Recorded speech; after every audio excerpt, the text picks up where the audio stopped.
Today I want to briefly look at Abdu'l-Bahá's source of strength and happiness and confidence even when he was in prison facing very difficult circumstances. So after Abdu'l-Bahá was released from prison, people would frequently express to him how happy they were and how happy he must be that he was finally free. And he would often respond in a very philosophical manner. He would say that freedom is not a matter of place, and that even when he was in prison, he was happy.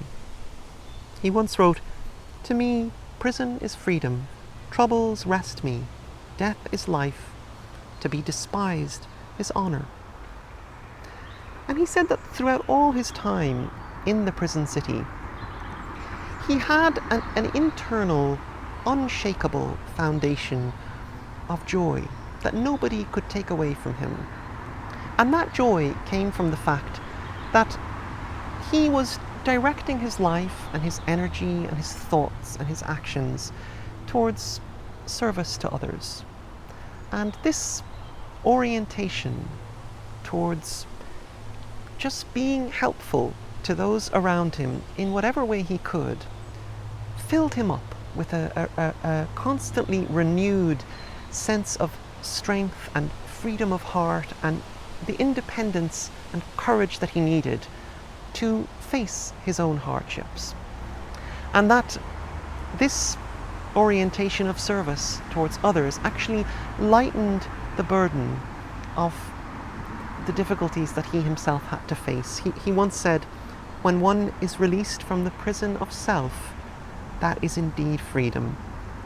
When that release takes place, one can never be imprisoned." So I think Abdu'l-Bahá accessed something that we can all access, and that is the eternal, universal truth that service nourishes the soul.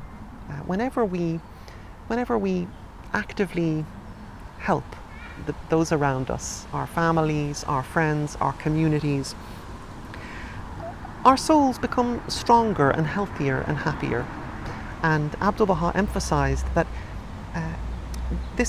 even the smallest, simplest act of service to a fellow human being who is in need of help even has a healing effect on our own souls whenever we ourselves are suffering. And he once wrote this beautiful passage to someone who was going through great difficulties, which I'd love to share with you. He said to them, "If you are so angry, so depressed, and so sore that your spirit cannot find deliverance and peace even in prayer, then quickly go and give some pleasure to someone lowly or sorrowful, or to a guilty or innocent sufferer. Sacrifice yourself, your talent, your time, your rest to another, to one who has to bear a heavier load than you, and your unhappy mood will dissolve into a blessed, contented submission to God." Hi there, I'm doing these short videos throughout 2021 in honor of the centenary of the passing of Abdu'l-Bahá, whose writings are the basis of my new album, Home of Light, which is coming out one song at a time throughout the year.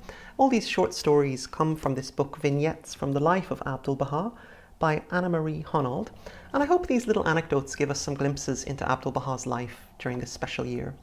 Also, if you'd like a copy of the album, since Home of Light has been made through the support of so many friends around the world, I've decided to give it away as a gift on behalf of everybody who helped to make it. So if you'd like to receive the album, you can sign up at my website, lukeslott.com. It's linked in the description below. And in November, prior to the centenary itself, you'll receive the album as a gift in celebration of Abdu'l-Bahá's life. So I appreciate if you hit the like and subscribe buttons, and if you'd like to hear the story behind the album, you can check out my podcast, A Story of Light, also linked in the description below.